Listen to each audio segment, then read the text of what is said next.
দিছিল আবো আজি ঈদৰ নামাজ শেষ হৈ গ'ল ছয়টানত এৰি দিছি আৰু ছয়টানত এৰি দিয়াৰ লগে লগে আৰম্ভণি হৈছে এটা কি বোলে আৰম্ভণি তাত হবা বাকী আছে আল্লাহ ৰব্বুল ইজ্জতে আজি আপোনালোকক মোক যে গোটেই ৰমজানৰ মাহ ৰোজা ৰাখিছে এই ঈদগাহ ময়দানত ৰাখিছে আপোনালোকে শুক্ৰিয়া আদায় কৰক এই কাৰণে শুক্ৰিয়া আদায় কৰক আজি আপুনি মই যিখন ধৰতীৰ ওপৰত ৰুকু সিজদা কৰিছো আজি আপুনি মই যাক লৈ অহংকাৰ গৌৰৱ কৰি এইখন ঈদগাহ ময়দানলৈ আহিছো আপোনালোকে জানে যে আপোনালোকৰ যিসকল সেইসকলে বহুত কুৰবানীৰ মাজত আপোনালোকৰ সন্তানসকলক এইখন ঈদগাহ ময়দানত সিজদা কৰাৰ কাৰণে তৌফিক দান কৰিছে সেইসকলৰ কি আফসোস নাযায় আপোনাৰ কি গেৰাণ্টি আছে যে অহা ৰমজান ঈদত অহা কুৰবানীত আপুনি এইখন ঈদগাহ ময়দানত সিজদা কৰিব পাৰিব এই মানুহসকল আপোনালোকে কি জানে যে আপোনালোকে হায়াতৰ গেৰাণ্টি দিব পাৰিব আপুনি দুনিয়াত চলি আছে মিল মহব্বতত চলি থাকক এইটো কোনেও গেৰাণ্টি দিব নোৱাৰে কাৰণ স্বয়ং আল্লাহ ৰব্বুল ইজ্জতে কোরআনে কৈছে ফাইদা জাআ আজালুহুম লা ইস্তাখিরুনা সাআতান ওয়া লা ইস্তাগফিরুন এই মানুহসকল এই মুরব্বীসকল এই উঠি অহা নওজোৱানসকল আজি এইখন ঈদগাহ ময়দানৰ দায়িত্ব আপোনালোকৰ হাতত আজি গোটেই সমাজৰ দায়িত্ব এই সকল নওজোৱানৰ ওপৰত আজি গোটেই আপোনালোকৰ এলেকাৰ অঞ্চলৰ আপোনালোকৰ দায়িত্ব আপোনালোকৰ হাতত আপুনি কিয় ভাবে যে ডাঙৰ ডাঙৰ প্ৰস্তুত থকাসকলে তেওঁলোকে ডাঙৰ ডাঙৰ নেতাগিৰি কৰি আছে নাই নাই যদি আপোনাক আল্লাহ আখিৰাতৰ নেতা ভাগটো দিয়ে আপোনাৰ হাতত আল্লাহ ৰাখিছে আমাৰ আল্লাহ ৰব্বুল ইজ্জতে এই সকল মুছলমানক লৈ এনেকুৱা কোৰআনে কাৰিমৰ আয়াত নাজিল কৰিছে মই যে আগতে কৈছো আজি কিমান মানুহ আছে আজি আপোনালোকে আধা ঘণ্টা ধৈৰ্য ধৰিব নোৱাৰে যিসকল মানুহে হাজিৰা কামলা কৰি তেওঁলোকে গোটেই দিনটো ৰোজা ৰাখিছে আজি সেইসকলে ইয়াত আহি উপস্থিত হৈ গৈছে আজি এই ঈদগাহ ময়দানৰ চাৰিওপিনে আমি আলোচনাত আছো আল্লাহৰ ৰহমতৰ ফেৰেশতা আমাৰ দুৱাৰ আলোচনাত আছে আপুনি কি ঈদগাহ ময়দানৰ কথা পাতিব আহিছে আজি লাষ্ট মিটিং কোৰআন আজি হয়তো এনেকুৱা ঈদগাহ ময়দান আইনুল কাৰিও নাপাব পাৰে হয়তো আপুনিও নাপাব পাৰে তাৰ গ্যাৰান্টি নাই আজি ঈদগাহ ময়দানত আপুনি দোয়া নকৰা এতিয়া যে আল্লাহ যদি মোৰ হায়াতৰ কমি হৈ গৈছে আল্লাহ নাজানো যিজন ভাই ওচৰত যোৱা ৰমজান ঈদৰ নামাজ একেলগে কান্ধত কান্ধ মিলাই পঢ়িছিলো আল্লাহ নাজানো অহা ঈদগাহ ময়দানত মই সিজদা কৰিব পাৰোঁ আপুনি সেইটো চিন্তা নকৰক আপুনি এইটো চিন্তা নকৰক কিয় যি আব্বাই আপোনাক নাপাই খুৱাই আপোনাৰ সদৰৰ পিছৰ পৰা গধূলিলৈকে আপোনাৰ বস্তা দাঙি আপোনাৰ কাৰণে কষ্ট কৰি আজি দুনিয়াৰ পৰা গুচি গৈছে তেওঁলোকৰ যিবিলাক কাম আছে তেওঁলোকৰ যিসকল কৰ্ম আছে এই নওজোৱানসকল সেইবিলাকে কোনে জাংগা উঠাব সেইবিলাকৰ দায়িত্ব কোনে হ'ব সেইসকল দায়িত্বশীল আমি হম আমি যাতে এইসকলৰ এনেকুৱা কিছুমান ইতিহাস তৈয়াৰ কৰিব পাৰো আইনুল কাৰি হুজুৰক চোৱাৰ দৰকাৰ নাই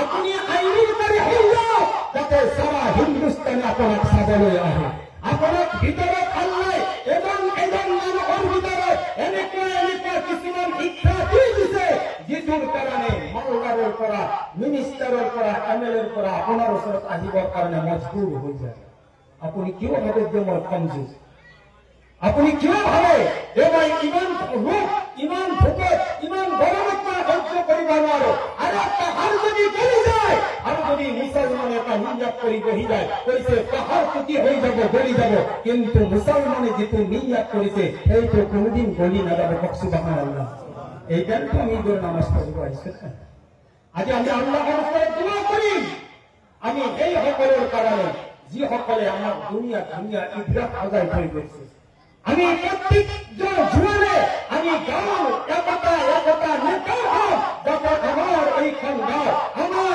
এই পৰিৱেশত যাতে কেতিয়াও ভৱিষ্যতে কৰ্ম আহিব নোৱাৰে।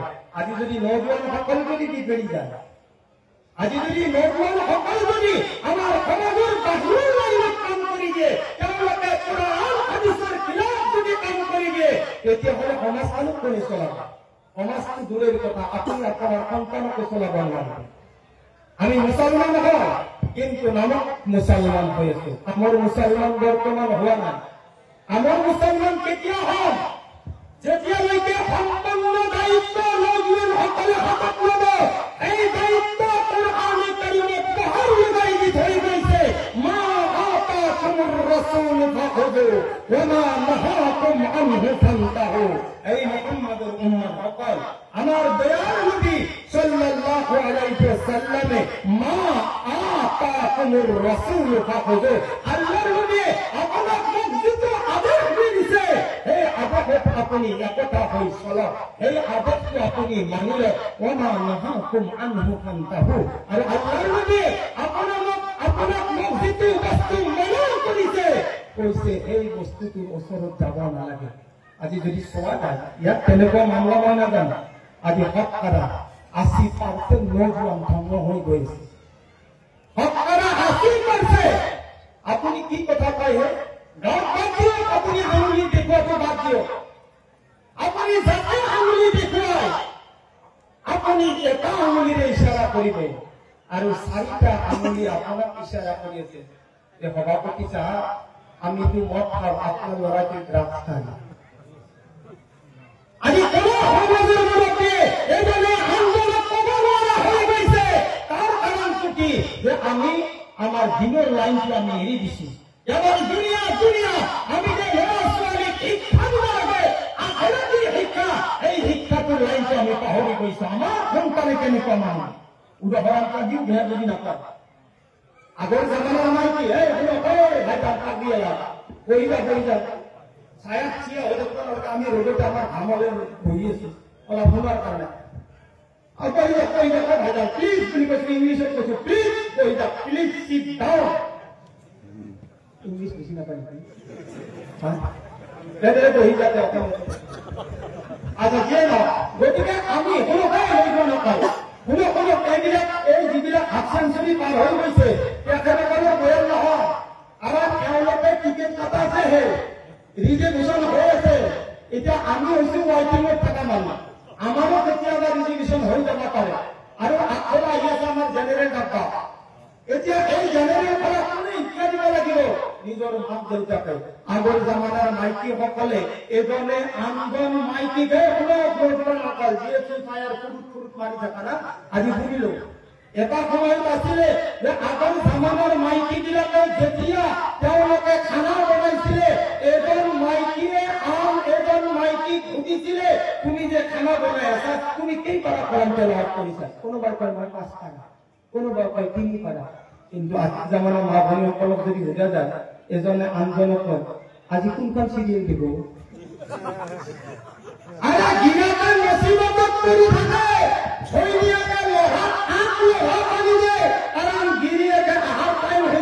যদি মই ভাত দিব নোৱাৰো, গতিকে আগবঢ়াই এইকাৰণে পাৰিলে পানীও ফিনিছ হ'ব, চিৰিয়েলো ক্লিয়াৰ হ'ব। চাব এতিয়া চাব, মই তাকে কৈছো, আমাৰ উঠি অহা বিয়াটো পাতি না, বিয়া পাতি ইচ্ছাটো আছে চবৰে। আগতে গৰ্ভবিলাক ঠিক কৰি ল'ব। কি হয় জানে? যদি আব্দুল কাদিৰ জিলানীৰ মাকে আব্দুল কাদিৰ জিলানীক যদি কেৱল 18 পাৰা হাদিছ বনাব পাৰে, আজি মৰোৱাৰ যিমান মানুহ আছে, কোনোবাই কয় যে হুজুৰ মোৰ ল'ৰাটো মাকৰ গৰ্ভত 1 পাৰা হাদিছ আছে। কিয় নহয়? যদি আহমদ আলী হুজুৰে মাকৰ পেটৰ পৰা দুনিয়া উলিয়াই হৈ আহিব পাৰে, আপোনাৰ মোৰ সন্তান কিয় নোৱাৰে? এতিয়া আব্দুল কাদিৰ জিলানীৰ মাকৰ 18 পাৰা মুখস্থ